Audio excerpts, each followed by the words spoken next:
Good evening. If we could go ahead and get settled.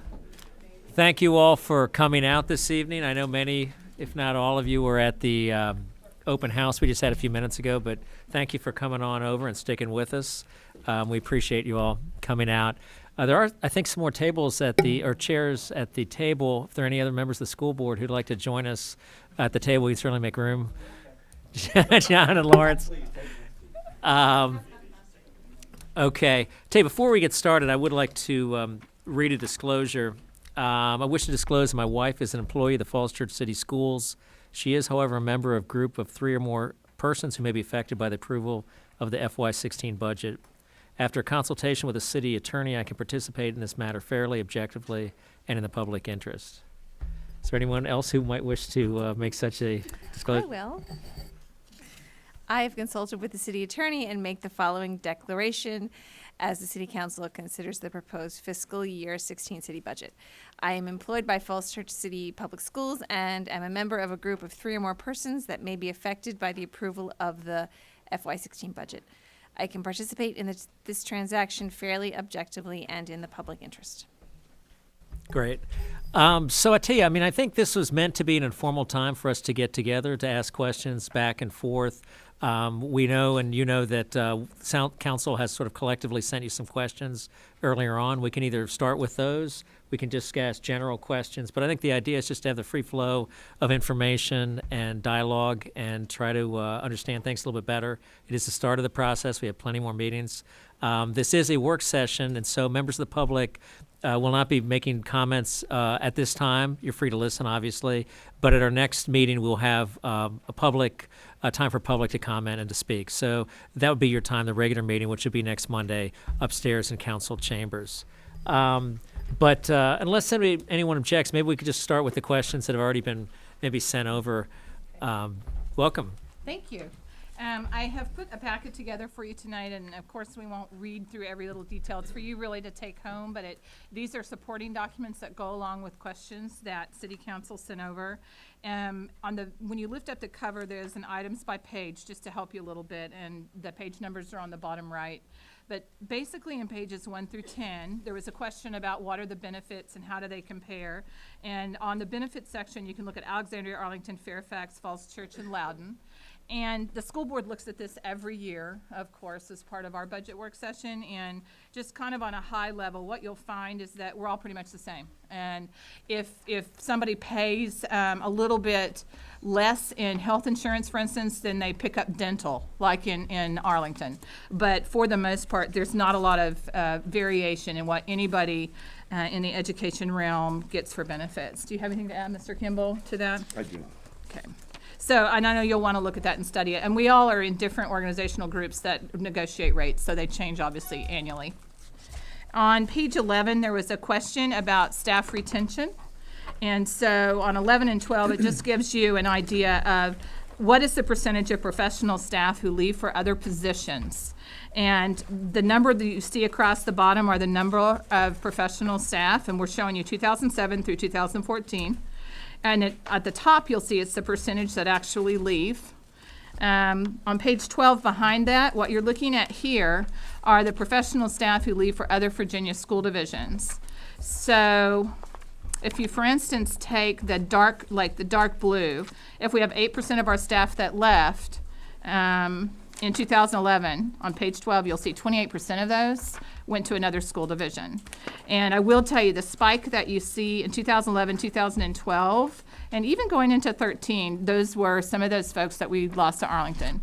And I think there was a great commentary that Joel Block wrote this week in the paper where he was listing positions, and those are accurate. Those are positions that we lost. The one thing we were glad to see is if you look at 2014, I really do think that our teachers believe that we are going to close the salary gap. They knew this year exactly what was going to be happening with their pay going into year one.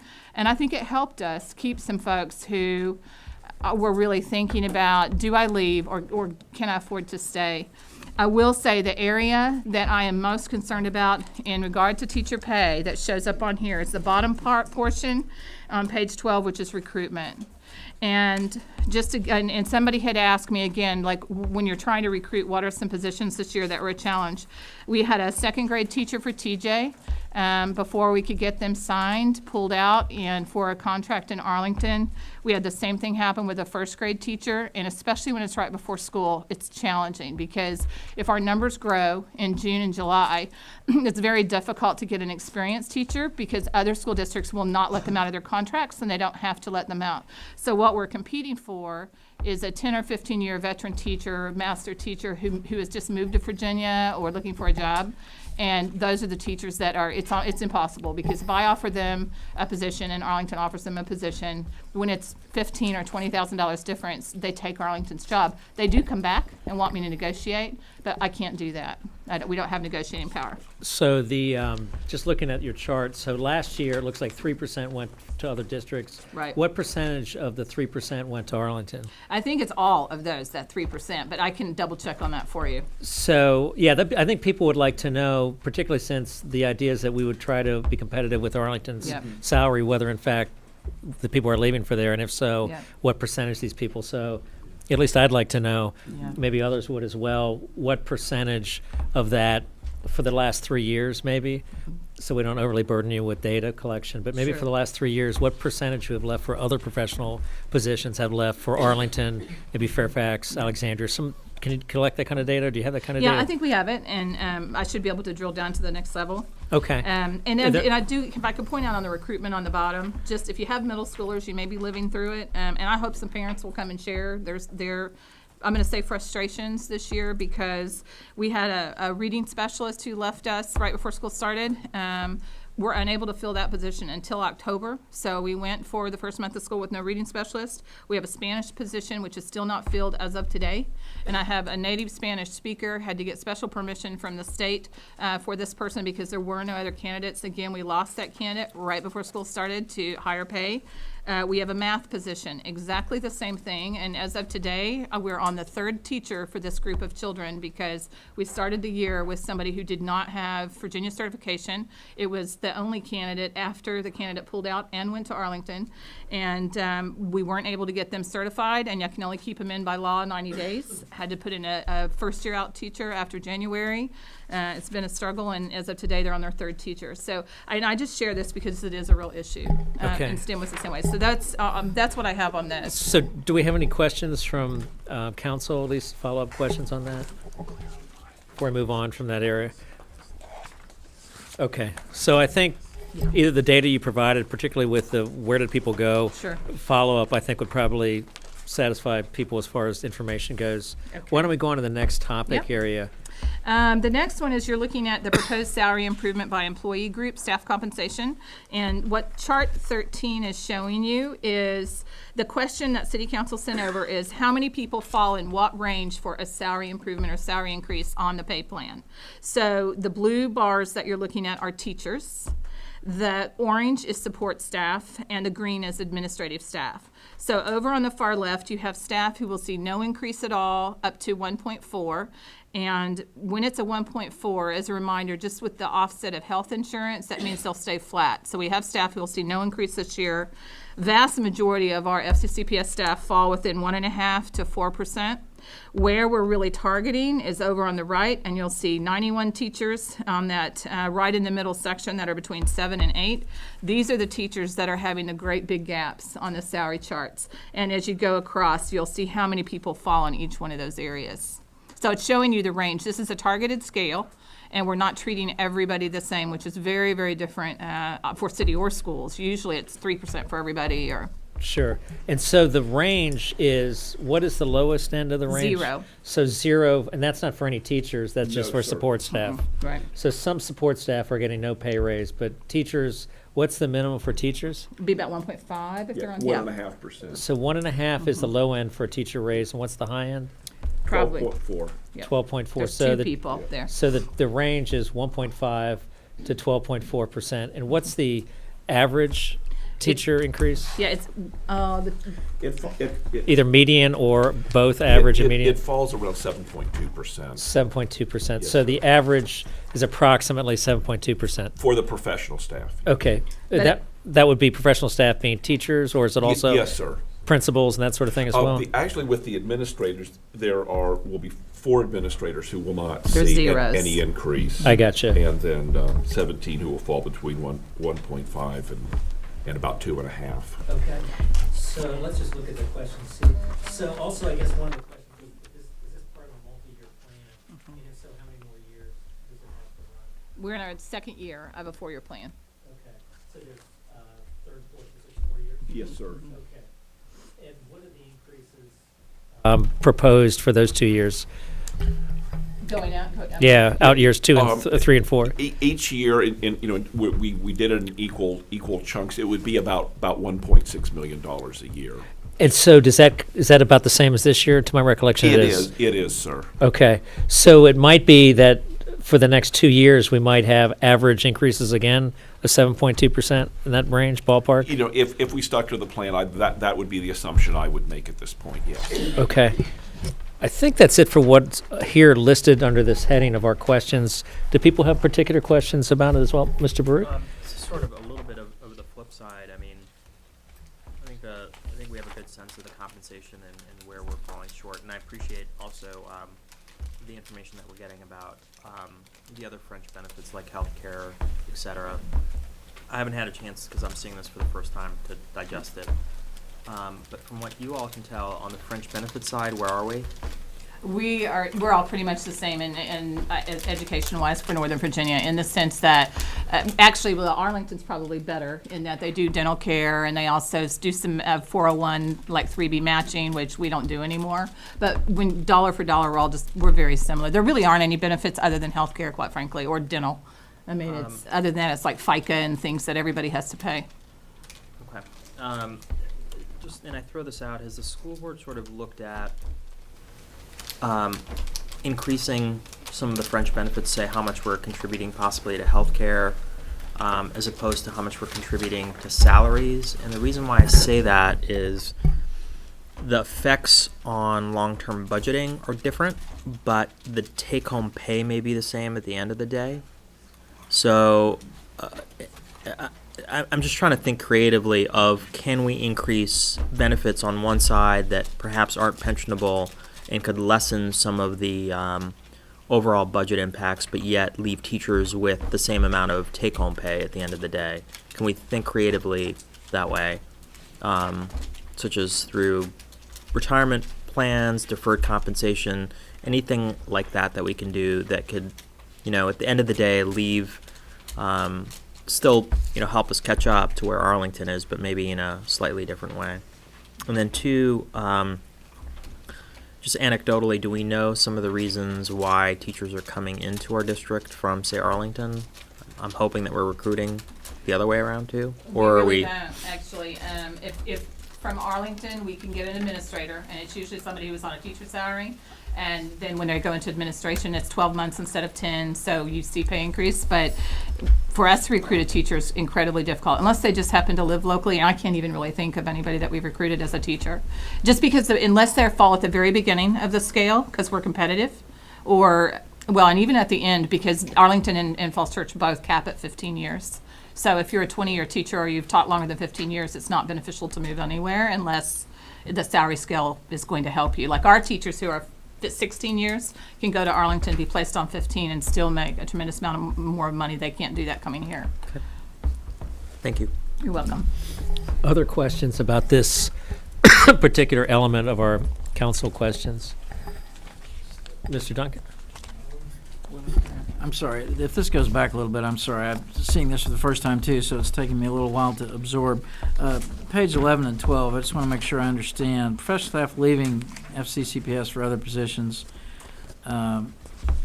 is different from leaving for other Virginia school divisions on the next page, because Yes. some of those other positions are They might go to Michigan or California or overseas. Or, just yeah. other places. So in other words, there's a variety, wide variety of reasons that people move around. And in terms of numbers, so 13% of 248. So in the most recent year, 2014, the outflow was about about 27 or so positions. Usually around 30. Is Okay, what so we, a typical school year, you'd see 30 people go and presumably 30 people come. I mean, you're filling most of those positions. Yeah, it's actually been more than 30 because we've been growing. The last couple of years, we've had to add staff. This will be the first year we haven't added staff in a long time. Okay, so I'm Yeah. just trying to get a feel for, generally you start a school year thinking that by the time the next school year starts, there'll be about 30 people in different places. 30 will have left and you'll have new people come in over the course of the summer usually. 30 will have left, and we'll probably hire around 50. That's what it's been the last 2 years. Okay, Yeah, hiring class around 50, okay, and that's professional staff. okay. And there are retirements in the mix there too. Yeah. Any, do we have any, for those who are leaving to go to other positions, obviously out of state, but any sense of when people leave us who are not going to Arlington, where and why they are moving? We generally don't get anybody, well, nobody, I'll say no, never say nobody, but we don't really lose people to Fairfax. We don't compete with them at all because their class sizes are huge right now, and their pay scale is, if you listed their superintendent, they're a year or two behind us and trying to close and start thinking about the gap. If we lose somebody that was in Virginia, it's usually a spouse gets a job in Virginia Beach or something like that. Most of our staff tend to be State Department families going overseas, moving somewhere else in the United States. We don't really lose people in Northern Virginia so much, other than Arlington. That's our competition. And I guess similar on the other side, when you bring people in, the entrance interviews, any sense of why they come to Falls Church beyond, of course, the stellar quality of the city council here, but except for that, I mean, have they moved into the area? Have they relocated within the area? Are they changing careers? I mean, what's the pattern of people who come in? I would say it's more people that are relocating to this area when we get an experienced teacher. They're usually coming from another state, don't necessarily know the area, but they've researched the school systems and we're highly regarded. They're smaller system, some of those intangibles that they do know about us. And I think that that's probably the biggest attraction. And then first year out teachers, we compete for the best and brightest in all the career fairs in Virginia. And we all go to, UVA and Virginia Tech and wherever, George Mason, and compete for those. Our challenge there is that, for instance, Fairfax County, for a first year teacher, Fairfax County is so big, they will start hiring in January and February because they know they're going to have so many open positions. So they can offer a position then they'll tell the person, we don't really know which school you're going to be at, but we can offer you a position in January. Well, if you're a young teacher that's not graduating until June, that's a really big deal. We can't do that. I post the positions the day after the budget gets approved by the school board. So we have to wait until May. So we have a very short hiring window. Okay. You're welcome. Ms. Oliver? Sorry, this is just a question of clarification. Page 11 and page 12. The percentages on page 12 are the percentage of the teachers on page 11? So if I understand this properly, in 2014, we had 32 staff that had left for other positions, one of whom went to Arlington. It's the best year we've had. I mean, yes. And But yet the percentage of staff that are leaving did not change. I mean, 14, 12, 13, we're still in the same ballpark. So we're still losing teachers, right? Just they're not going to Arlington. for which one? Yeah,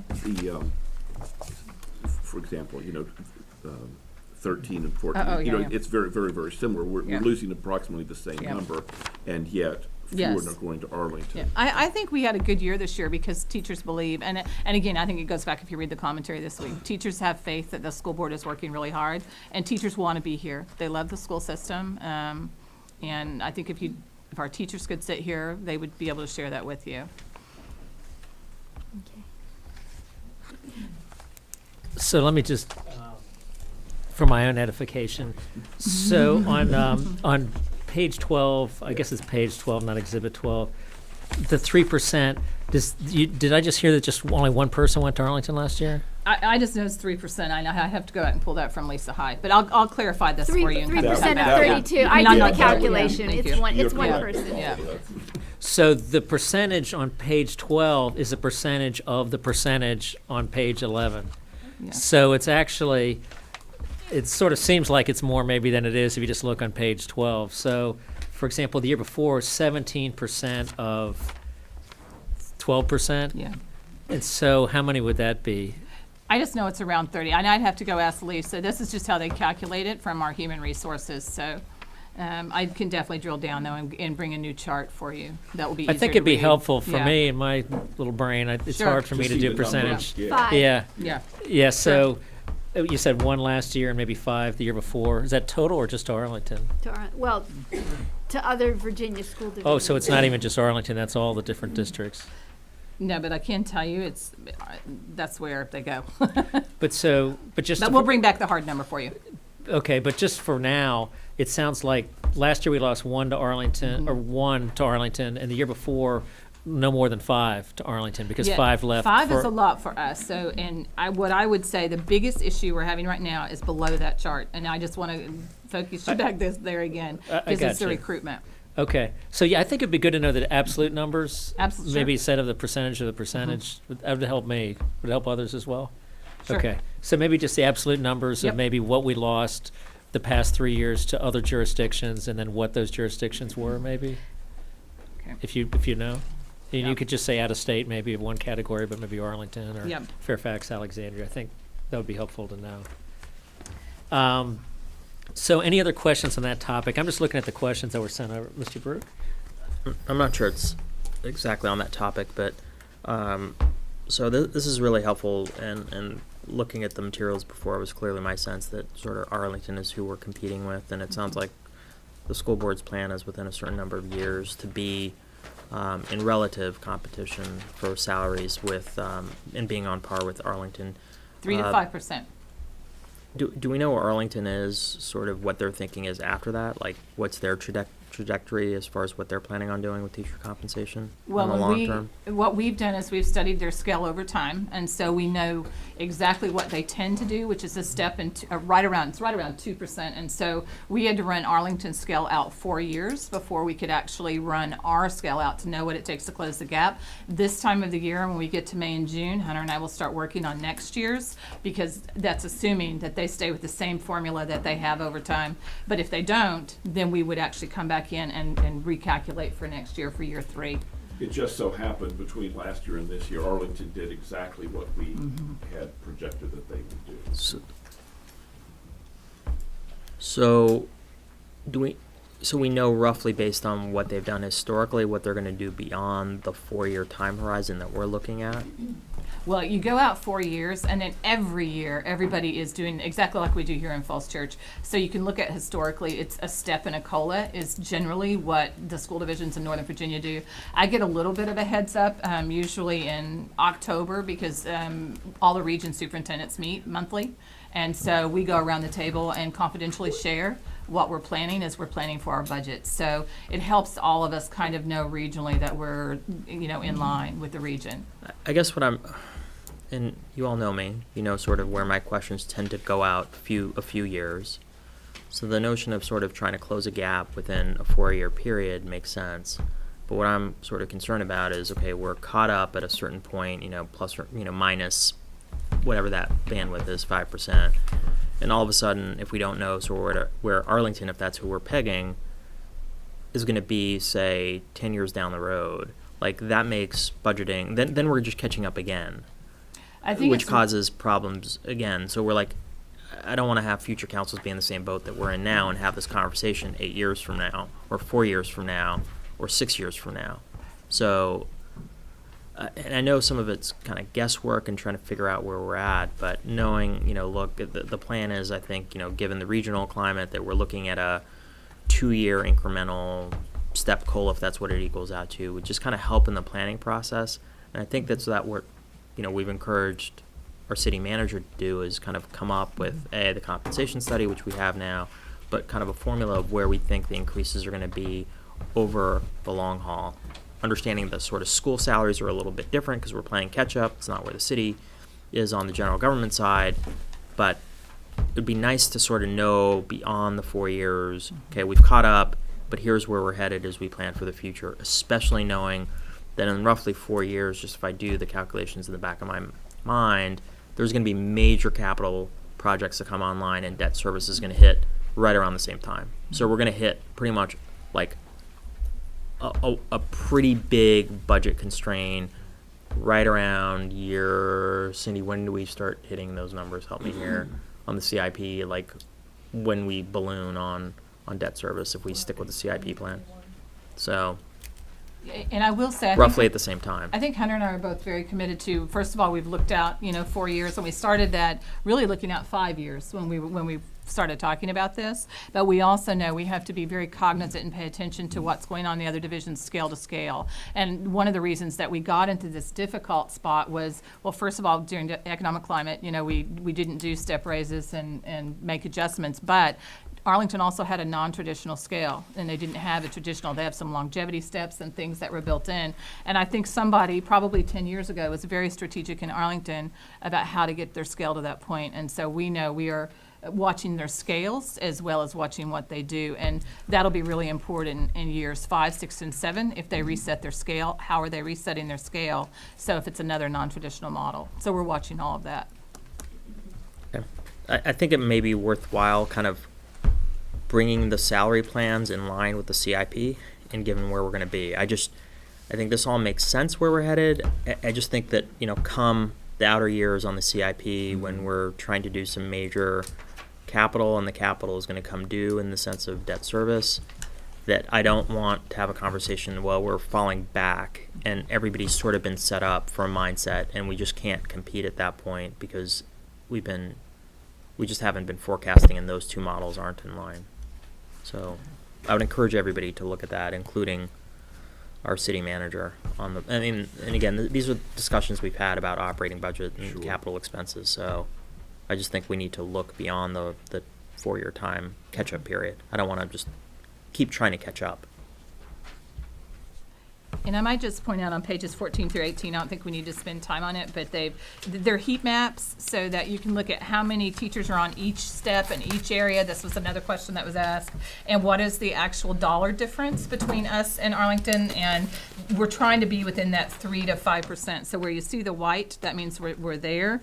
But those are on each level. There's 116, I think, different steps for us. So you have all of those just for you to review if you have any questions. Okay, before we get on to that, it looked like Mr. Duncan had another question. Oh, I'm sorry. I agree with Mr. Brook that it's hard trying to figure out where we are now and where we will be down the road. It's important to try to do that.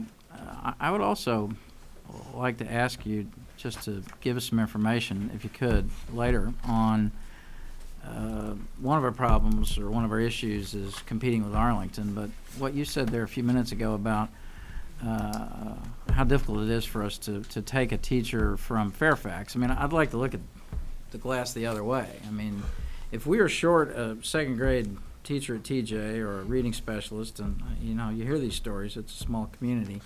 I want to be able to go get the best one that Fairfax or Right. Loudoun or Warren County or whatever has Absolutely. got. And is there anything that we can do to? This gets into, why I didn't run for school board, because I don't have any bright ideas about this, but I want us to be able to compete. Certainly, it appears financially we would be able to compete, so there's some structural impediments that you explained. I mean, we can't be the only school jurisdiction that has that issue. I guess I would like to know what we can do to, work the other side of the equation, and Yeah.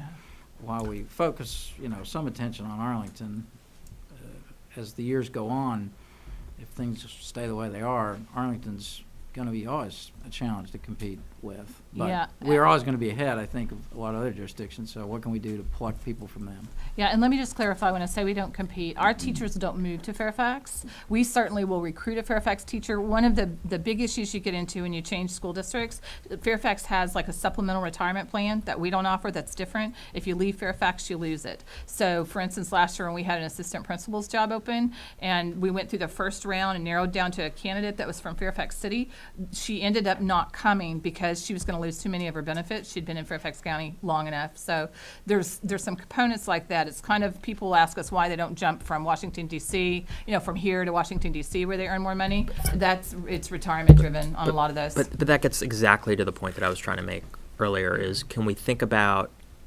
ways of dealing creatively with retention issues that are perhaps deferred compensation, which pensions, et cetera, are, and I'm not a huge fan, but there was a way you can structure deferred compensation that still gets the benefit of retention, but doesn't have the immediate impacts on operating budgets, but may solve some of these issues, especially to get us through some massive CIP fronts. So I would encourage everybody to look at that.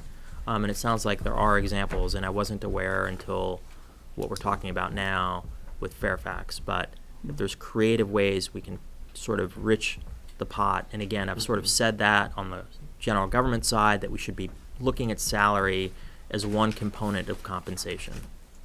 And also I think that we need to talk to our teachers and to our general government staff to see how we can do that. But there's got to be creative ways we can do that outside of operating budgets, which we're going to face exceeding, and I'm going to sound like a broken record, but I'm going to keep saying it, exceeding amounts of pressure if we're going to try to do some of the capital work. That we got to think about creative ways of doing it, and it's not creative finance, but additional compensation packages that are beyond the operating budget on a year in, year out, or lessen the impact on the operating budget. Okay, thank you. Let me keep going. T, before we get there, let's just see if there's any more questions on this topic. Anyone else have anything? I'll ask something just based on what I heard. Sounded like there are 2 more years left in this compensation plan that would each entail $1.6 million in additional requests for the next 2 years. And so this year, with flat enrollment, ended up with about a 5.3% increase in the request. Is it fair to say that in the next 2 years it's likely to be at least 5% budget increases on the operating side for schools and potentially more depending on enrollment growth? No, that is difficult. A lot of it, there are a lot of factors that go into this. For example, I'll just pick one, like staff retirements, depending on, some of our senior staff and when they decide to retire and when. We could actually net some significant savings, which actually will lessen the impact of the budget request. We've actually seen that in this request here because of retirements that we know are coming up at the end of the year. We're not budgeting, the senior staff salary. We're budgeting, for a new staff member to come in. A lot of things at play there. Another big question mark that's out there, and I'm cautiously optimistic that perhaps the VRS retirement rate may actually, it looks like it's stabilizing. It may actually drop in future years depending on market performance. That might provide some relief as well. And right now staff is looking at various options for health insurance plans that may, help mitigate some increases. So it's very hard to say. But everything else being equal, that would be a fair assumption. I'll tell you another factor that could work in our favor. For example, if Arlington decided that 1 year that they were only going to give steps and they were not going to apply any sort of a cost of living CPI to their salary scale wouldn't increase, and that would then naturally close the gap a little bit more, which would provide a little bit of relief in terms of, to us, closing that gap. Just a whole lot of factors out there to take into consideration. It's kind of a year-to-year thing, so I wouldn't want to make any promises, but we do look at as many factors as we can in trying to get that number down. Okay. And then also with respect to the different pay scales, is there a number you're trying to target as to Arlington? I know we're close. Is it 3% of an Arlington Within salary? 3 to 5. 5? So, but is there an exact number? Like we're going to say 4, and that's it? Or do you just sort of pick, this one should be 3, this one should be 5? How do you come up with that range? Well, we're trying to stay within 3 to 5, and part of that on this 4-year, we'll have to, at the end of 4 years, we'll have to reset again, depending on what we were able to do. And that's because, let's say we hire tenure teachers next year that come into our system, then we'll have more that are in the dark range than what we have this year. So in 4 years, we're going to have to look very carefully to make sure we go in and reset again. One of the things that Arlington has is longevity steps, and you see it on our scale now on the first 3 steps. So you bring somebody in, but they actually sit at that same salary for 3 years, and that will happen to our scale by 4 years. For 4 years. Yeah. Okay. Which actually, in Which the is better in the budgeting, too, long for us. run, will lessen the year-to-year impact in terms of salary improvements.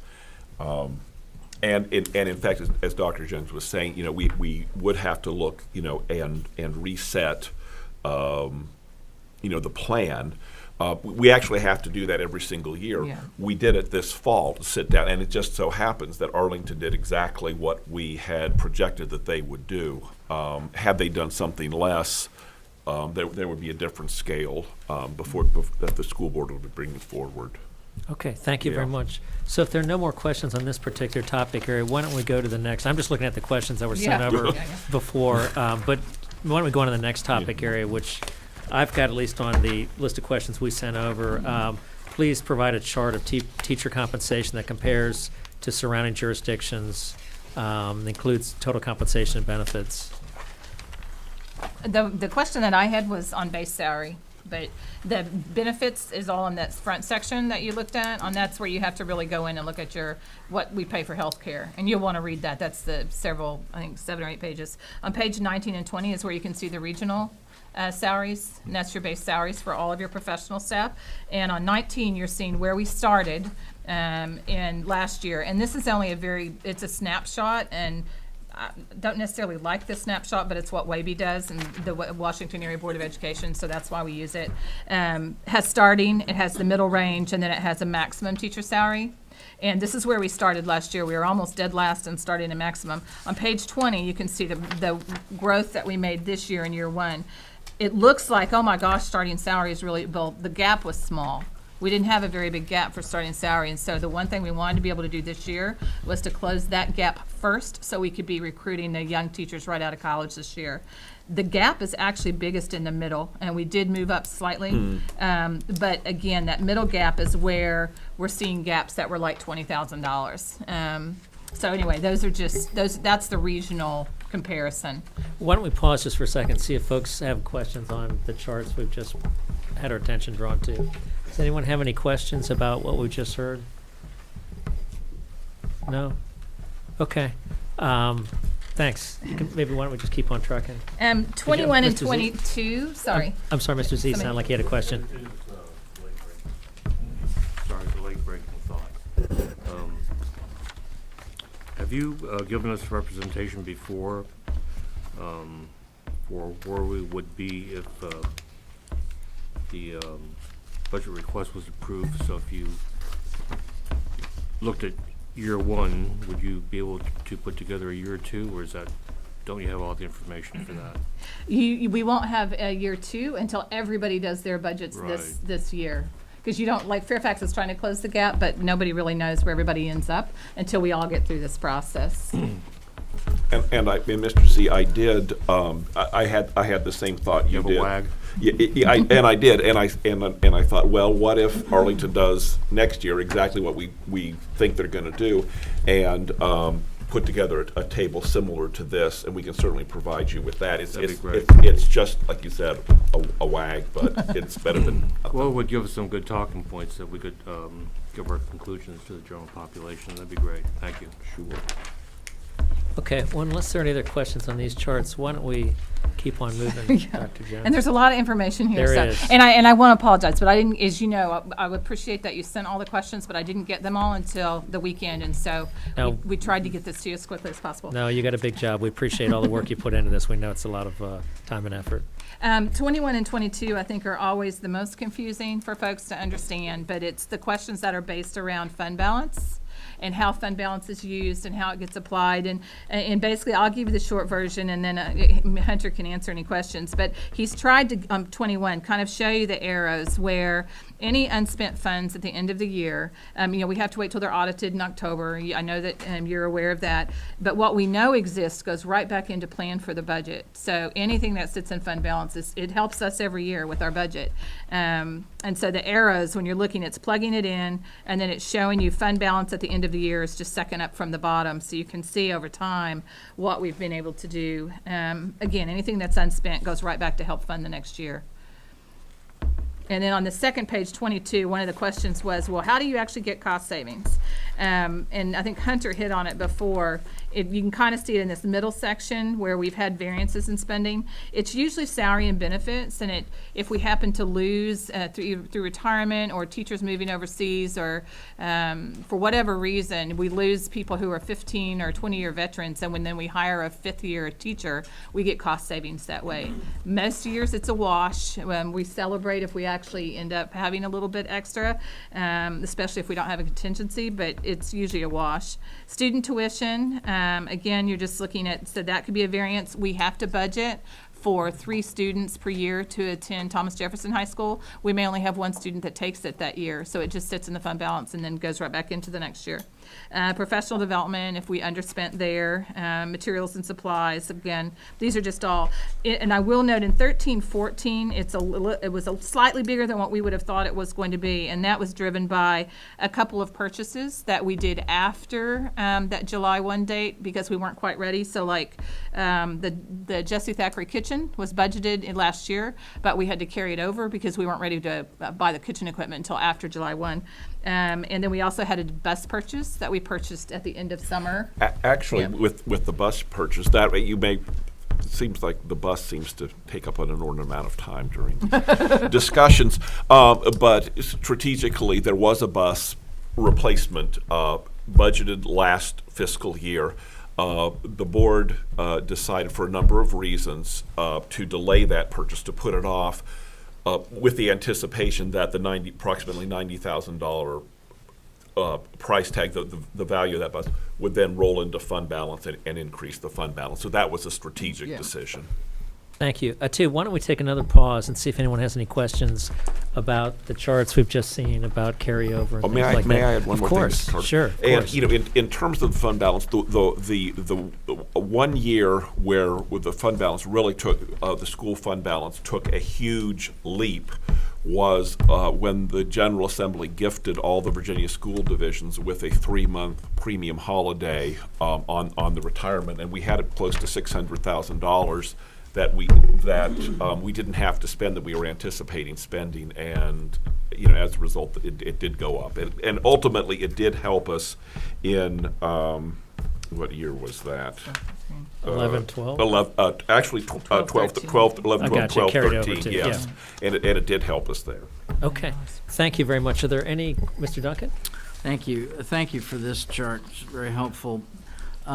So as I look at this, with the exception of, I think, that year that Hunter's talking about, the numbers carried over 486,000, 590,000, 650,000 in the last 3 years.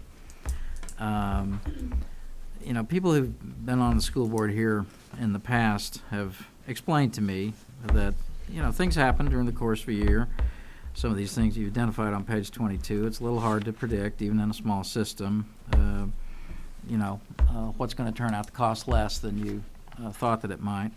And yet they've also told me that, when there is a sustained pattern of carried over funds, or certainly when that fund gets large enough that even the average person notices it, a concerted effort was made to bring that number down to something that did not seem so noticeable.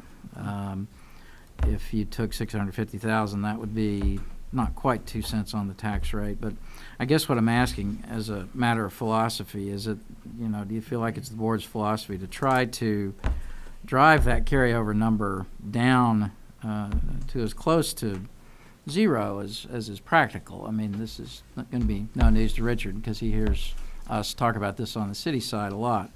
Because when you have persistent carryovers at or in excess of $500,000, it does tend to make people believe that money is being collected from them.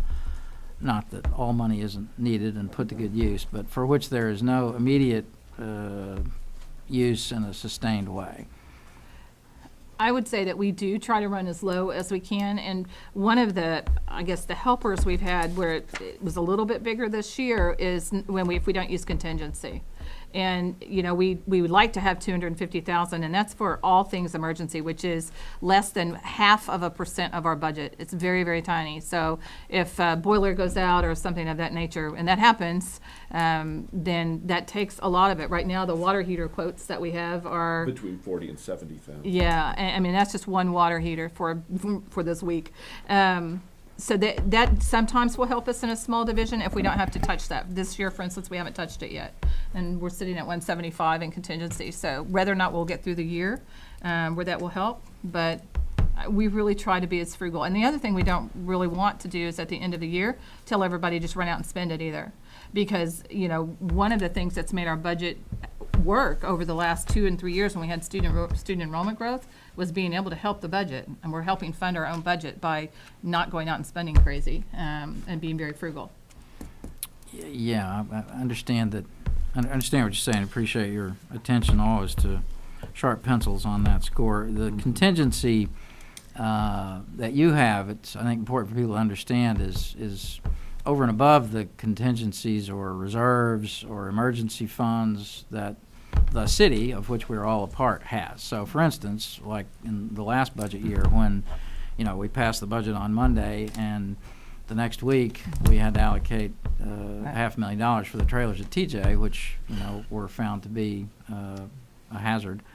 That was money that was drawn from the city. I mean, we're all in this together. So it's important, I can see, obviously, to have a contingency so you don't have to come running to whoever for every little thing. But if there is an expense of serious dimensions, at least this council, and I think most councils, have been willing to step in and spend from the reserves that the city has to meet those needs. Absolutely. Been very helpful. And I think that our contingency, you just don't know from year to year. In 2011 and 12, all of our contingency was spent before the first day of school because enrollment spiked so high. We had to go hire teachers. And Hunter and I can't spend contingency without taking it for action of the board. So they have to approve anything but it's usually a maintenance item or it's hiring staff right before school starts.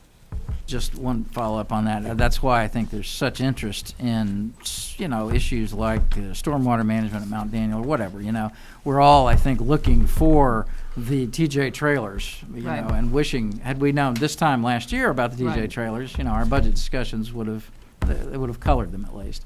And so this time, we're all looking around for, and as I'm sure you are too, the unknown unknowns. They can't be known, but the more questions we ask, the more likely we are to find something that, okay, glad I knew about that. That is something that we need to put on our radar. And I might say that's one question that's not in here is the stormwater, because I wasn't really sure what to put in here for you. But I mean, I'll take this opportunity to address it because the Mount Daniel project right now, we're not even at our 65%. There is no cost overrun. There's no concern right now with the budget. We're not even at that point. We've done our very first submission to Fairfax County. We don't even have the comments back on stormwater. And if you pull our RFP, which I know Mr. Z was on that committee and so was Wyatt, stormwater is built into the RFP, it's in there. And the only other question I know that somebody in the community asked, well, why didn't we submit before July 1 and beat the new stormwater regulations? And we couldn't have done that because I would have had to pay for the site plans and be paying for money and spending public money when we hadn't even approved the project through referendum. So that did not apply to us. But as of right now, we're working through the project. We have our first submission in, and there is no issue with stormwater right now, other than I have said to the school board it's a complex project, and it's a complex project in every way, shape, and form because you're demolishing half of the building and putting a whole entire grade level out in trailers. And other than that, on the dais, that's the only discussion we've had. We haven't had any contact from anybody about asking us about stormwater either. So just for clarification, so you're on schedule and on budget as of today? Yes, as of today, and we don't even have comments back from Fairfax County. So what happens is you actually put in, this is what we think the new regulations read. Our team works with Fairfax County. They've submitted, they're waiting on the comments to come back. Is what the construction team submitted, acceptable to Fairfax County? It's the normal kind of permitting process plan, but we haven't even had our hearing yet either. We're still waiting on that aspect. So we're at the very beginning phase of this project. And when, again, do you anticipate completion? October of 2016 is when it's always been. Now, truthfully, what I want is before school starts. And they're going to do everything possible because that's best case scenario, but they would not have signed a contract with us that had a September 2016 date because the November referendum obviously pushed timelines back. And if we have a bad winter or anything like that, they don't want to be paying money because they had signed on to an unrealistic timeline. But they're going to do everything possible to have us open for September of 2016. Okay, Mr. Brooke, do you have a question? Just to follow up on that, so was there never an issue about the stormwater, or There has never been an issue about the stormwater, and the only thing that I can fathom is that on the dais, I was sharing with the school board literally probably in I usually share 3 or 4 minutes about construction, said it's going to be very complex. I said that, there are brand new regulations. We knew the regulations were there. That's not an issue. It's written into our RFP. Stormwater is there. What we don't know, because we are only the second project working with Fairfax County, how do they interpret what we need to do, A, B, C, or D, or A, B, C, D, and E, in order to meet their guidelines for these regulations? And that part we don't know. We put in what the construction team does. They submit to Fairfax County. Fairfax County will give comments back, and sometimes you go through 2 or 3 different back and forth before everybody agrees, yes, we feel good that this meets the letter of the regulation. So that's where we are right now. And most of the projects in Fairfax County, because they were obviously approved projects, as long as they had their paperwork in by June 30th, they could bypass it. That's why we're the second one. okay, no, this is very helpful. So I just want to make sure my understanding then, based on what I'm hearing, is correct, that based on how the RFP is drafted and the bids, et cetera, that we got back, that, that set an amount. The referendum was built on that amount. That amount builds in some level of contingencies. Right. That this council in no way should see a budget request coming in above that amount. Here's what I would say. Where it's related to the stormwater. I would say I would never at this point in the process ever say that. It may be related to stormwater. It may be related to something with asbestos that they find in the building. No, I'm talking about stormwater. Well, and what I'm saying with stormwater, until we get comments back on any portion of the building, I would hope that our contingency would cover anything. Right now, we have a guaranteed price, and I'm not going to say guaranteed because until you get 65%, it's really not guaranteed. When we set out for the PPEA, we have a $15 million price for the building, and the only way that goes up is if there's some unforeseen condition, and that could be underneath this 50-year-old building. Nothing to do with stormwater. There may be old trucks and cars there, or I'm just concerned about the stormwater right yeah, now. there is nothing about the stormwater right now that has anything beyond what was in the RFP. Our stormwater requirements are built into the RFP. The expectation is they will take care of those stormwater requirements within the $15 million. Okay, so that shouldn't be any surprises on the stormwater front. It's brand new as far as, and I can chime in, I suppose, on construction, but when they put the plans into Fairfax County can tell us to do X, Y, Z. We don't know until they give us their comments back. Okay. We feel very good about where we are right now. I'm just going to have an ask here. So if we can have the lawyers look at this, look at the RFP, and just figure out what our exposure is on this, and maybe we can utilize, I don't know if we can utilize our stormwater consultant, Wyatt, if we still have them on board, to kind of figure this out. They're really, and I just want to be honest, this RFP was written with your attorney, and members of council, we were all on the RFP committee together. Stormwater is written into the RFP. It would have to be something that's unforeseen, and there's nothing that an attorney can tell you that's going to be unforeseen in stormwater other than it is in our RFP, and it was written with, at the time, John Foster was here. He actually stepped through the entire RFP process with us and was part of that committee. So, at this point, it's until we get to 65%, I don't know if we have asbestos issues How far or are we anything. from that?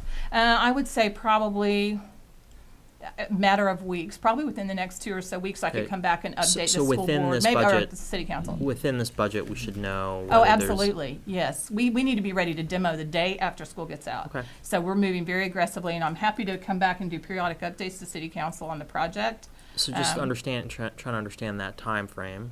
So within that time frame, we should have a better sense of whether we're actually on budget because we'll know some of the contingencies, et cetera, of things that could happen that are Yeah. unknowns right now. That's correct. Is there another point in that where we could have unforeseen things come up past that? Well, when they demo the building the day after school gets out, when you demo, you don't know what's there. And so there are always an opportunity for unforeseen, and that's just part of construction. But that's why we like this process, because we do lock in a price, and they can't just change their mind in the middle of it. It has to be something that they could prove, and at that point, prove with an attorney at the table and also our construction owner's representative that it was unforeseen. So that can happen at any point, but usually when something's unforeseen, it happens early. At TJ, we had some stormwater things there that hit us early. We had to close, you may remember, we stopped construction for about 3 weeks for asbestos because there was, we had had an asbestos report from the 80s that said part of the building was clear. When they got in there to do the demo portion, it was in fact not clear and did not Right. match what had been in the original report from the 80s. So that kind of stuff happens. So can we just stay in touch about that as the Sure. process unfolds? Absolutely. And then two, and again, not saying that it's going to, but given how quickly this project needs to move, and it's, I think, at least for this council's term, been one of the first referendum items. Mhm. I'm not clear on, in the unlikely event that there's a cost overrun, how that plays out. And I know that that was built into how the I mean, there was some contingencies built into the amount, from what I recall, on the referendum issue. So I think the expectation is that even if there's some unforeseen, that's taken care of, and it's likely less than the referendum amount. But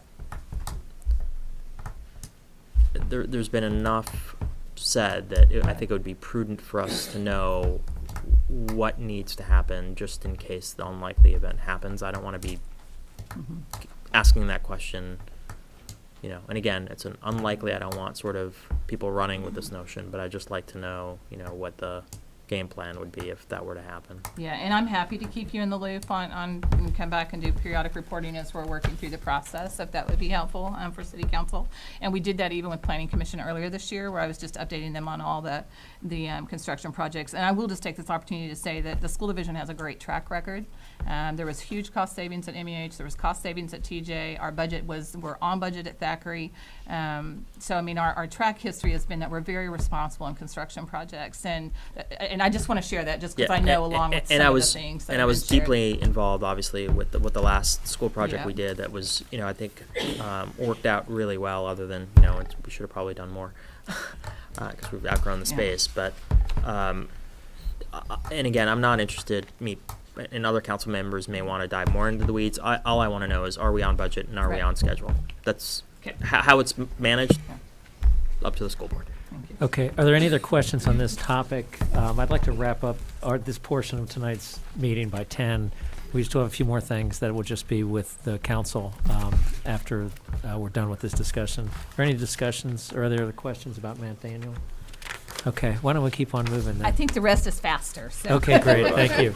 On page 23, this was a question that somebody had asked on City Council, just looking at historic growth, annual growth of student enrollment, and then also looking at school operational growth. And that just shows you from 2008 over the last 7 years. Thank you. You're welcome. Can I ask a question Of about course. that? Yes. Others may have asked about this, I know I did. So this is a very helpful chart to me if I'm reading it the right way.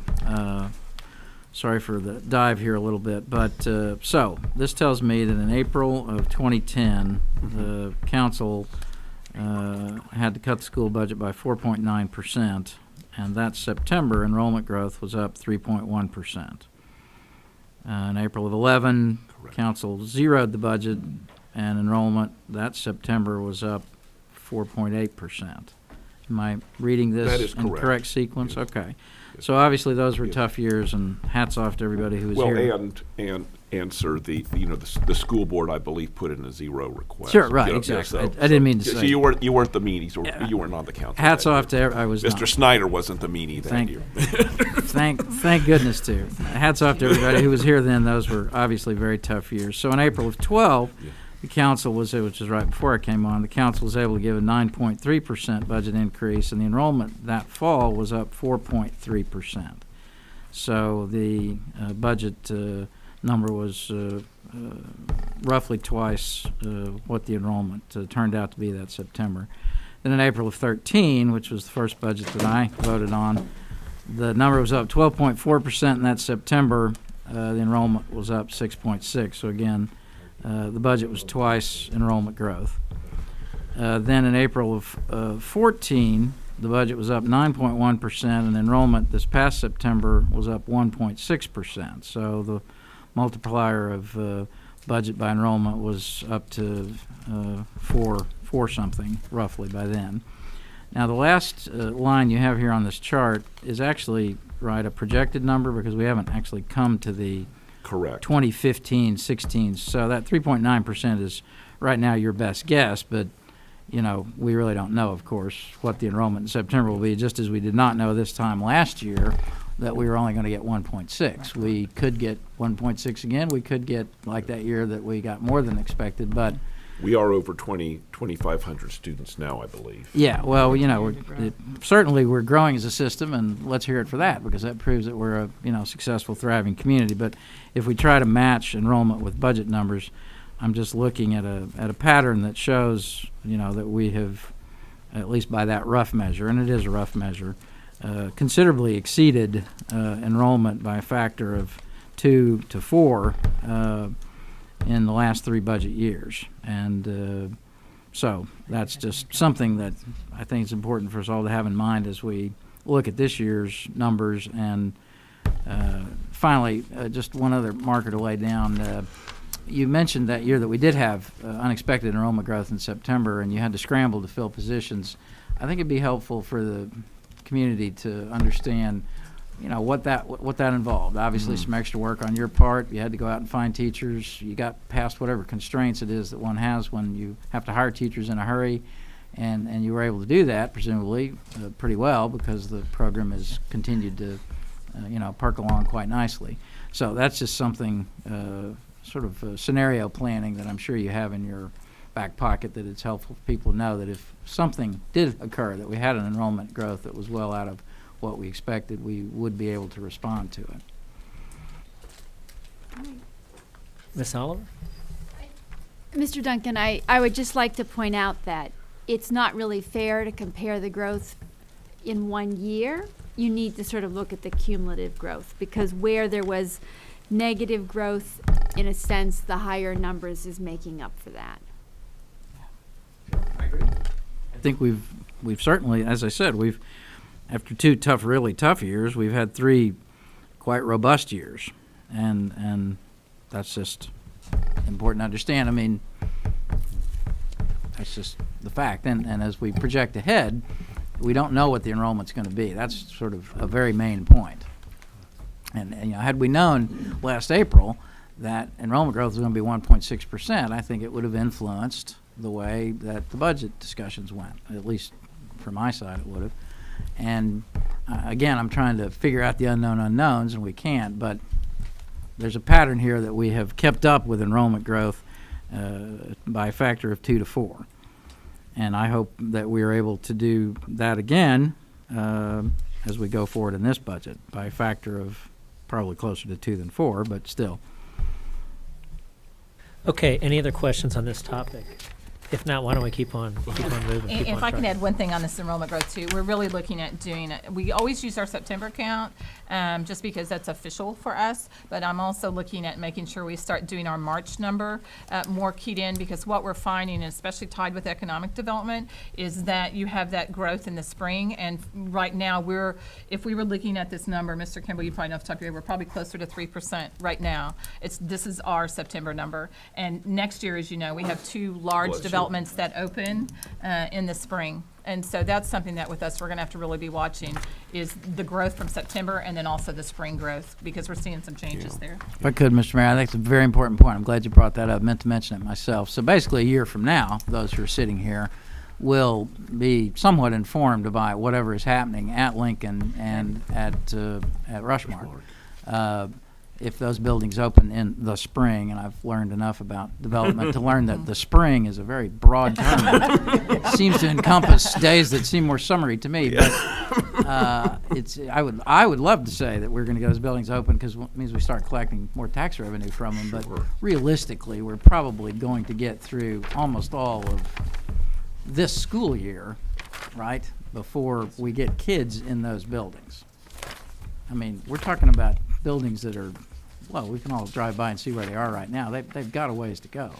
Yeah, they have said March, I think. I don't know if there's anybody in the room but they've said March. Okay, so- well, anyway, it's an important thing to keep an eye on, Yeah, we'll obviously. keep an As we eye. go through the year, I agree with you. What you said is we need to have a kind of a month-to-month, really, Right. update on enrollment to see if what we learn from these new buildings when they open up, how quickly do they fill up, not only how many kids do they have, but how quickly do those kids come online, because that becomes relevant as we do other buildings in the future. And the other pattern that I'm trying to watch, but it's is apartment migration. So at Northgate, how many of those students were brand new to Falls Church City, and how many moved from one complex to the other, and did we backfill their actual spot? And we know at Northgate it's just around 50% were new to the city, where the other students had moved from another complex into Northgate. So we're trying to watch some of those factors as well. The next two pages, or actually next three, which is 24, 25, and 26, are just the local composite index. And it's, when you look, you'll notice there's only 9 localities on here that are, at the 0.8. It just gives you and at the far right-hand column is where you really see the real deal about, the state funding for these school divisions. But, and then one of the questions was, is LCI tied to salary, scale at all? And really, when you think about Northern Virginia, you have Fairfax City, well, they fall under the Fairfax salary scale, and then you have Arlington and us, who are both LCI 0.8, and, we're right here together, and that's who we're talking about salary with. But it's different all across Virginia, just depending on where you are. Mr. Snyder? Yeah, thanks for addressing the stormwater issue. I had those questions. I also have a CIP question on the high school renovation versus new that needs to be explored and discussed. Now, on this, it's late, so I'm not going to spend a lot of time, but there are some really bizarre results from this formula. And one of our citizens brought it up on Saturday. Loudoun County has an average household income of only $3,000 less than Falls Church. And by the way, under the Forbes scoring, Falls Church is number 1 in the country and Loudoun is number 2. And yet Loudoun gets 44% of their funding from the state, if I get that right. So that's just one example. Then you got Arlington that, like us, is 0.8, but we know that Arlington benefits from Crystal City and a lot of federal government spillover. Then you got Fairfax County, which is also a very wealthy county, that also has a much better funding from the state than we are. So what I'm going to ask for is some dollars and cents results of some of this. In other words, if we had the same state aid that Loudoun County did, how much would that mean income, which is really recycling our own dollars? Right. Because it's not like, we get about 20% back of what we pay generally. So we're really just talking about pulling back some of our own dollars and still providing a significant amount for the rest of the state. So we don't need this tonight, but if you have any ideas, great. But Well, I think a short answer to your question about the wackiness and the apparent inconsistency of the composite indices that have been assigned to various localities has to do with the different weights that are assigned to the components, and real estate values carry the greatest weight. In my mind, obviously, I think you pulled out some really good examples in terms of localities that just don't seem to make sense. The one in my mind that honestly makes the least sense to me is Virginia Beach. And if you can think about all the retail sales, all the vacation, all the tourists, there are they have a some 0.4. inner They have a 0.4 composite index. right, They get, there's some inner workings in this formula that I really want to try to get a handle on, because it goes to the question that I asked when we first presented the budget, which is, why does it cost so much to provide the schools and the city services we do? And some of the causes are not within our control. And this is a classic example. It doesn't make the pain any less, but at least it will help explain why the cost structure here seems to be so high. And this is one key factor, I think. Another one is we're not getting indirect federal subsidies the way other jurisdictions are getting in terms of a lot of defense contractors being located there. And I think each one of these jurisdictions, it seems to be doing better than Falls Church and seems to have roughly the quality. I would argue not as good either on the schools or city side, but appears to have roughly the quality, seems to be able to do it much more at a much lower rate. And I think our city manager indicated another indicia is that our commercial percentage of what real estate is less than some of these other jurisdictions. So I want to get a handle on all this because this can help us explain better to our citizens who we heard again Saturday, ask the question in various ways, why is it costing so much? So I'll be interested to get more on this school funding formula. And frankly, if it points to a legislative request, I think the quicker we get there, the better. What does this really mean? And then, of course, there's a threat, well, it could always get worse. Well, actually, not much worse. So, in any event, that's where I wanted to go tonight on those things. Thanks. Okay, thank you. Why don't we keep on going? We're almost done. Sure. The next section on 27 through 38 all has to do with salaries, and it mainly was administrative salaries. And on 27, you'll see the title of the position. They're all step scale, and then what the actual base salaries are. On page 28, you'll see, and this is something we did for the school board, and we always do, where we've compared the administrative positions to Alexandria, Arlington, Fairfax, and Falls Church, so you can get an idea of what the Northern Virginia market is in all of these positions. The one thing I would point out on page 27, and the school board's very aware of this, small school divisions are competitive with larger school divisions when you're talking about administration. They're different jobs, where Hunter is over all of our operations, so he oversees food service, the buses, daycare, and he also does finance for us. In a big division, you would have different people that do those jobs. There's some of these positions you couldn't go anywhere else in Virginia and find just because they're unique to who we have on staff, but our curriculum innovation is also over our human resources department. That's the same person. Director of Special Education for us also carries all of our student services, which is like your psychology department, social workers, as well as early learning, which is the preschool. So she's over that, which is very unusual. Our chief officer does our legal services and also does student activities. The main role of legal service, and one of the things we really need as the school division, was policy work. We have school board policy that must be written every year. And before we actually went in and reconfigured this position, you could expect to spend $80,000 to $85,000 to get somebody to come in and do just policy work for us. So it was very inefficient. But anyway, I just point that out, that's when you look at the comparison charts, you're looking at the assistant super of finance in those other districts, but then our people have extra duties that go along with it. And those are all just comparison charts again. You look at it, shows you what the differential is, and feel free to ask any questions. And then on page 33, just shows you what a leadership team scale starts like. We also have experienced leaders in Falls Church, so some of our leaders are at the higher end of the scale where when they retire and you bring somebody newer in, they might be in the middle. Most administrators start out in the middle because to be an administrator you have to have experience. So there aren't, we always say, I don't know why we have a step 1, 2, and 3 because they don't really apply to most of the people that are on the scale, but. Occasionally they do. Yeah.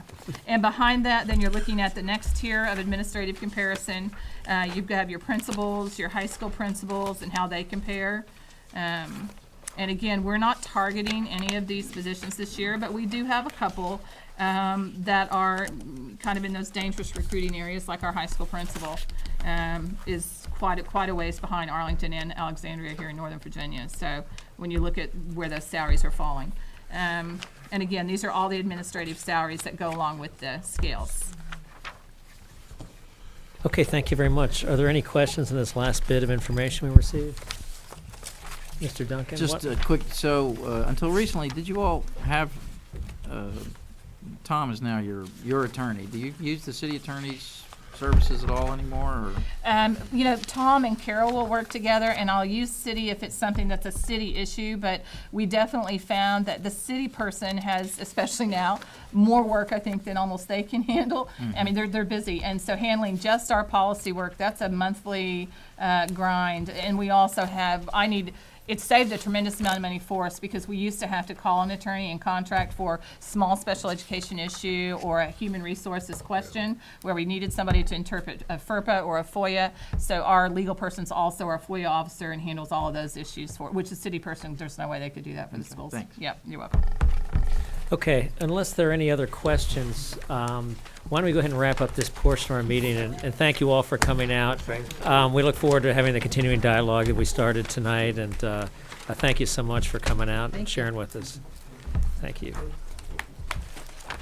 Why don't we just take a minute or two break and let people clear out, and then Wyatt, I guess we've got a few items to discuss as well. Okay, we're just gonna do a document review for the items that are on the agenda for first reading, and then Okay, why don't we just take about a 2-minute break and let folks clear out? Okay, why don't we go ahead and get started? And if we can, accelerate the pace a little bit and get us out of here maybe in the next 15 minutes. I think that'd be great if possible. this is really just a courtesy review of the ordinances. They, and I don't think we need to spend a lot of time on them. The one, just to take them and what's before you is the budget ordinance, which is on the top. And so that would have first reading. The CIP is a separate ordinance. We've been doing it that way for the last 3 years. And then the last two, the tax rate ordinance. And so if there's going to be any discussion on the tax rate ordinance, this is just for first reading.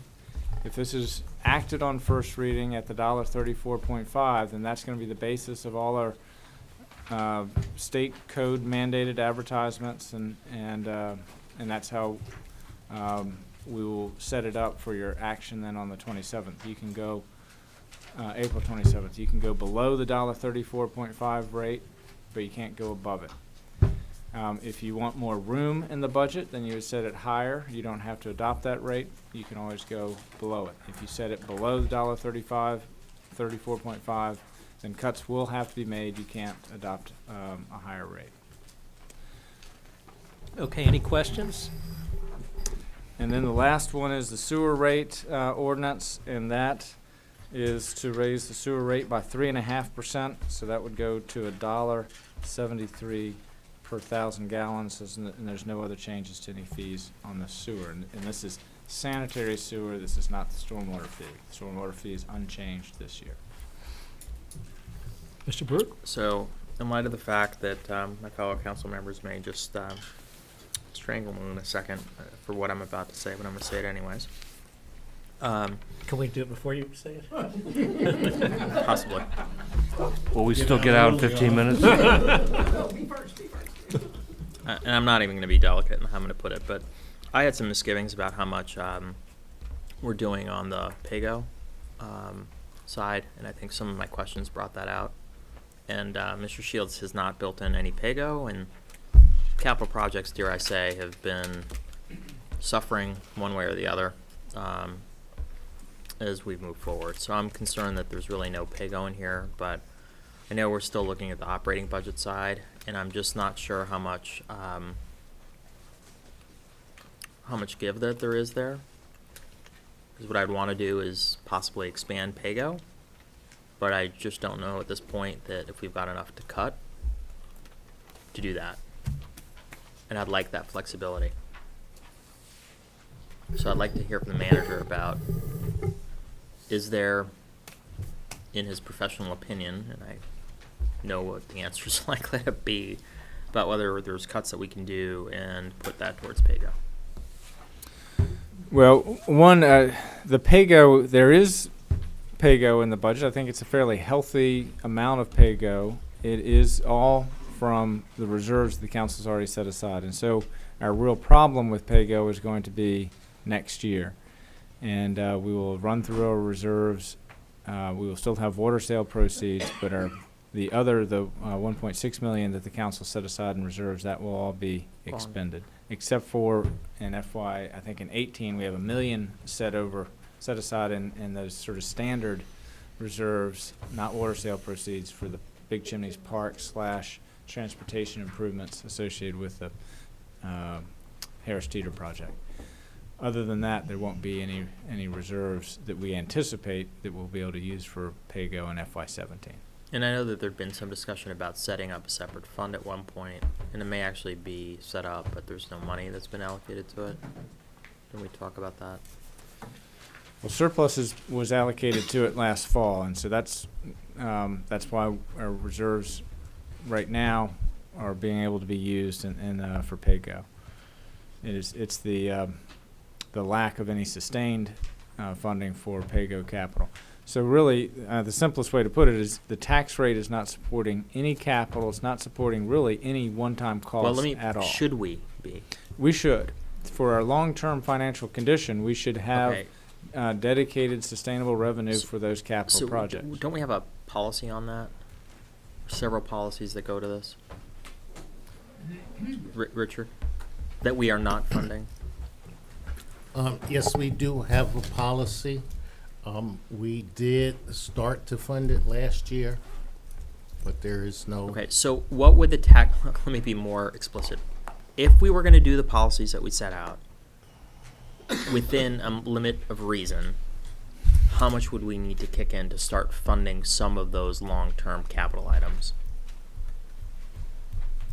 I would say 500,000, So that's another almost 2 cents. almost 2 cents.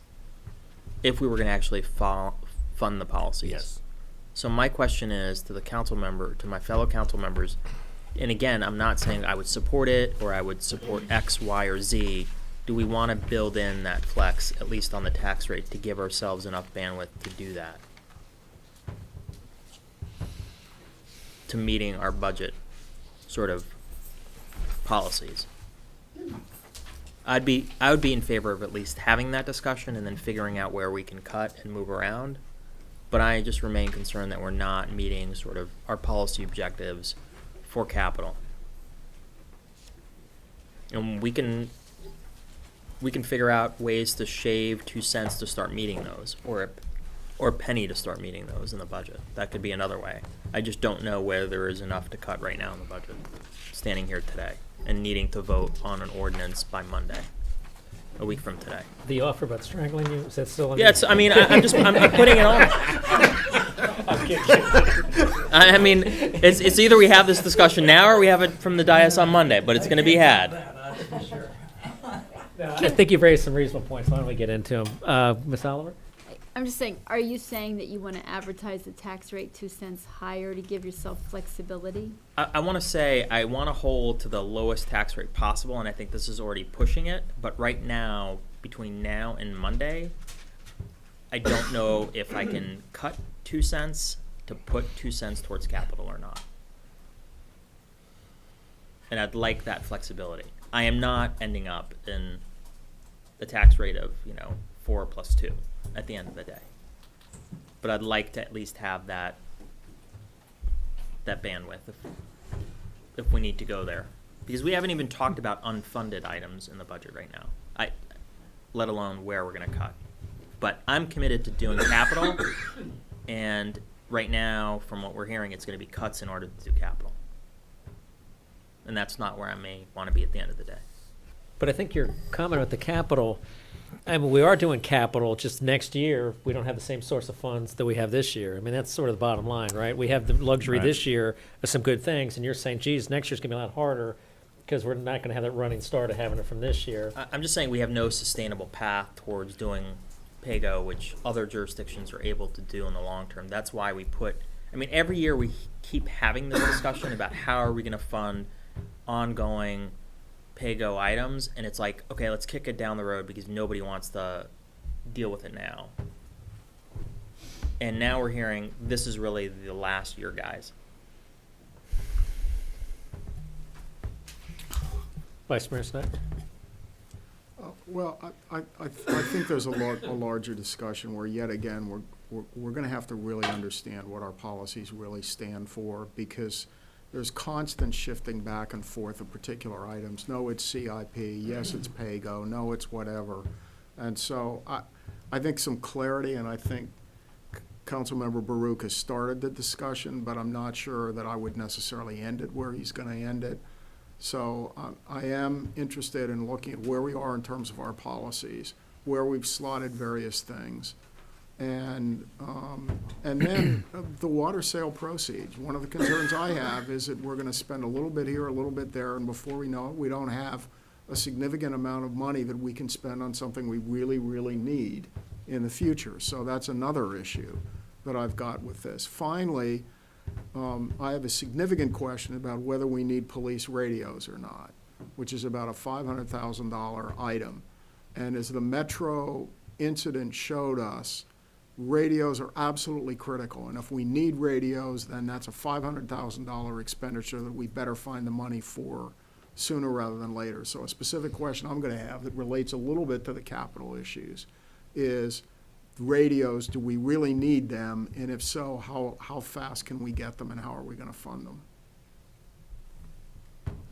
Okay, other comments, questions along these lines? I think it's a good discussion to have. It's important. I think we need to focus everybody's attention on our needs as a community, our staff's ability to meet those needs. I mean, I guess I see this as an opportunity to follow up on Mr. Z's question the other day of, for instance, on the stormwater utility that we've set up and collected money for. How are we doing on spending that money? I mean, are we equipped to spend what we've already collected? And so, you know, and I'd also like to focus the community's attention on is not just the tax rate that finances these things, it's tax revenues, and revenues come from economic development as well as from, you know, the taxation that attaches to that. So it's a good discussion to have. I assume that we'll probably have it right up until, you know, the minute that we pass the budget on April 27th.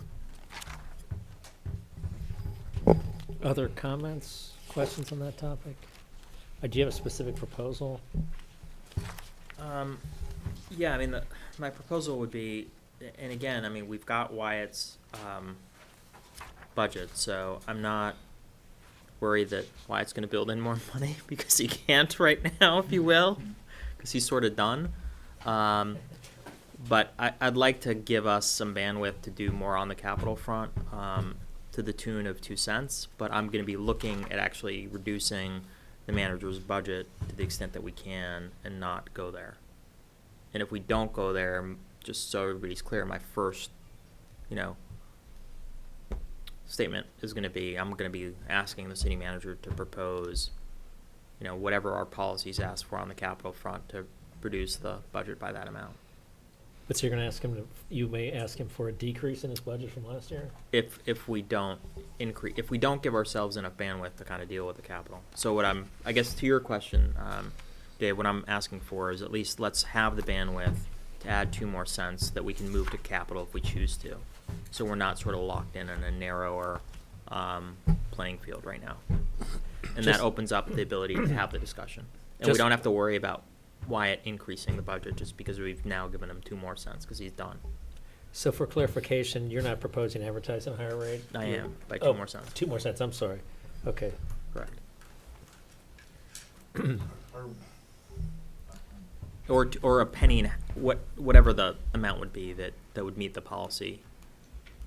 Is that a policy or just something you came up with just now? In other words, like I heard 500,000, but I mean, that's 500,000. You have a budget book? Yeah, I haven't read every word of it just yet. I'm sorry, but in all seriousness, you just said $500,000, which doesn't seem like an actual percent of something, is it? Is it an actual percent? Well, a couple, you know, our reserves are called to be $3.5 million, and if you're below $3.5 million, you're supposed to increase them by $350,000 just to fund the reserves.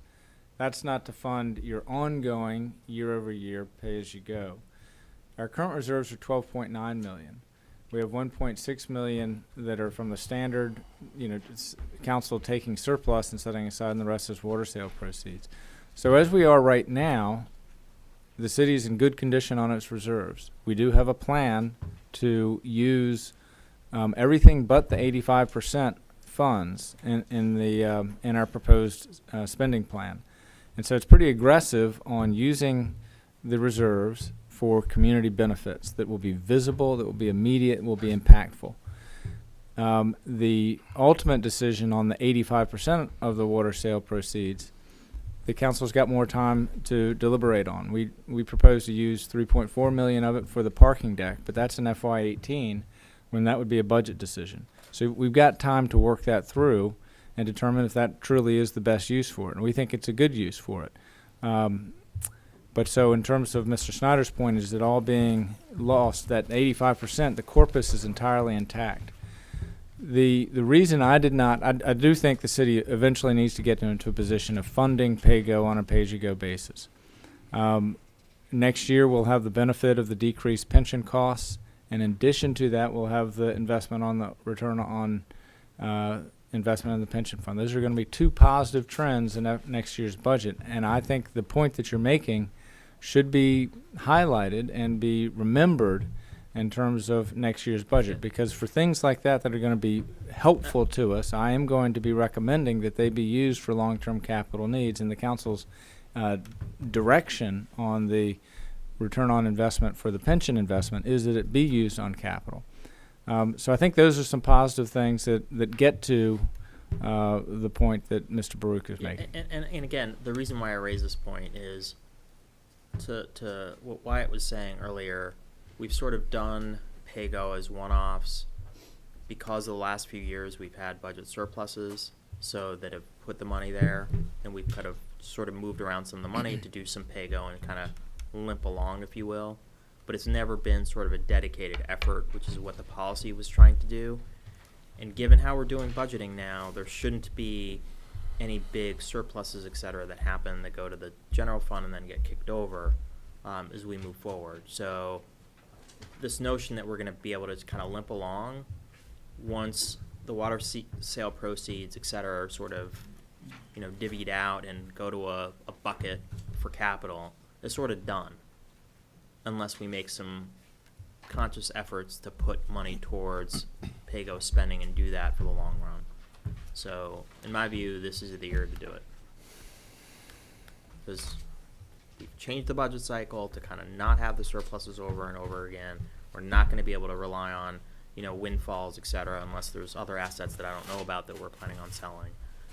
We got to start. It's gonna have to come out of the tax rate one way or the other, and there's a couple ways of doing it. Either you make the cuts, or you increase taxes, or you do a combination of both. And my only point is, right now, standing here tomorrow or next Monday, we're not going to know that. So I'd rather give myself a little bit margin of plus or minus. So that's why I'm proposing let's add 2 more cents that would be dedicated to taxes. Hopefully, we won't go there, and we can do that with other cuts, et cetera. Okay, thank you. Any more discussion about that option? Okay, well, you're free to bring it up, I guess, on this coming Monday. We'll have further discussion if And desired.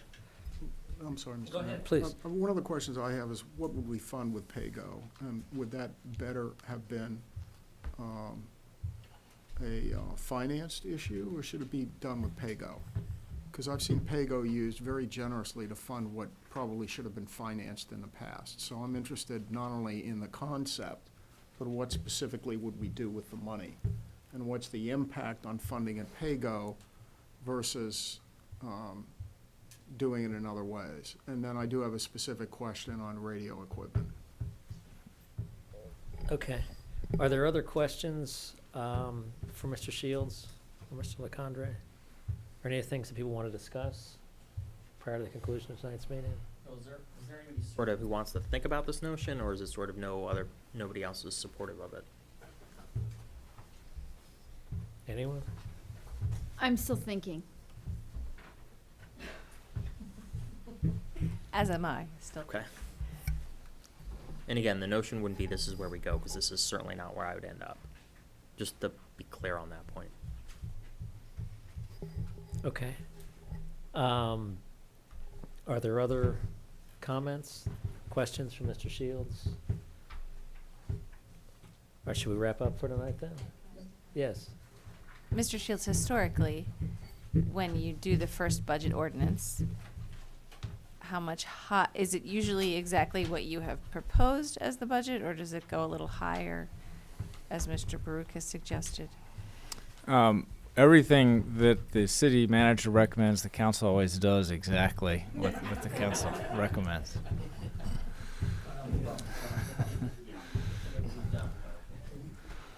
With the advertised tax rate, you have in the past given yourself some room. My concern is there is no room unless we're going to cut to do something else. Yeah, I mean, 253, Mr. Mayor. and Page 253.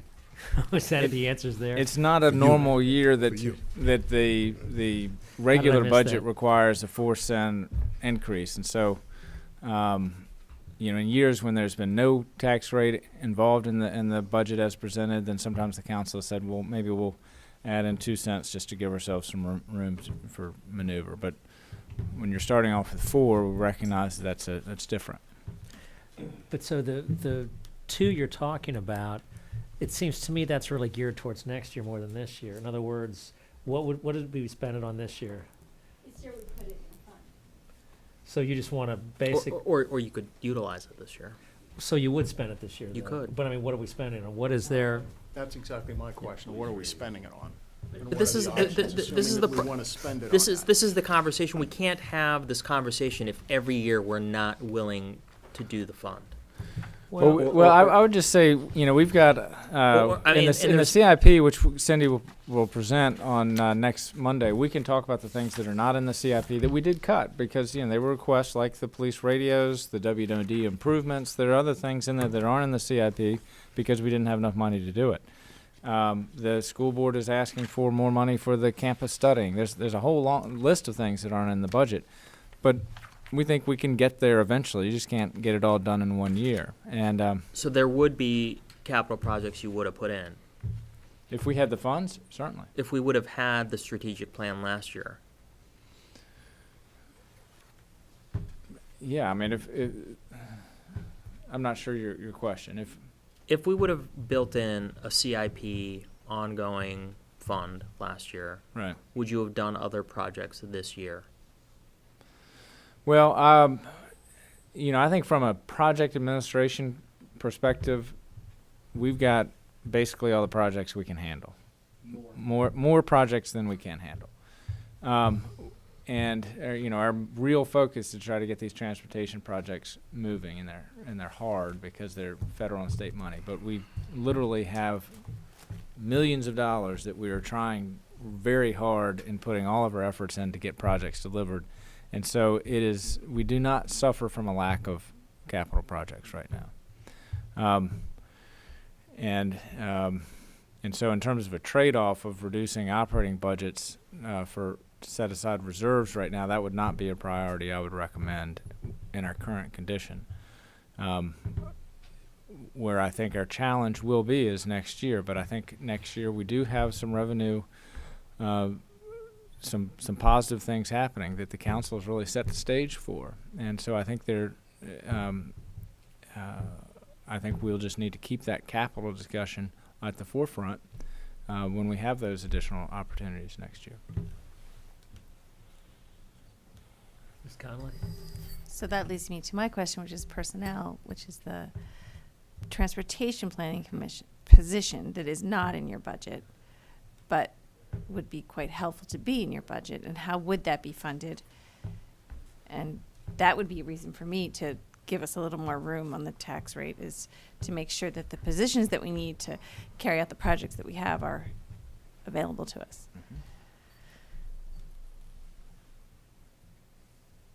Okay. Other comments for tonight? Should we go ahead and adjourn? Is there anything else that needs to be discussed? Okay. Do we have a motion to adjourn? All in All right. favor? Second? Aye, yes. Thank you very much for coming out this evening, everyone.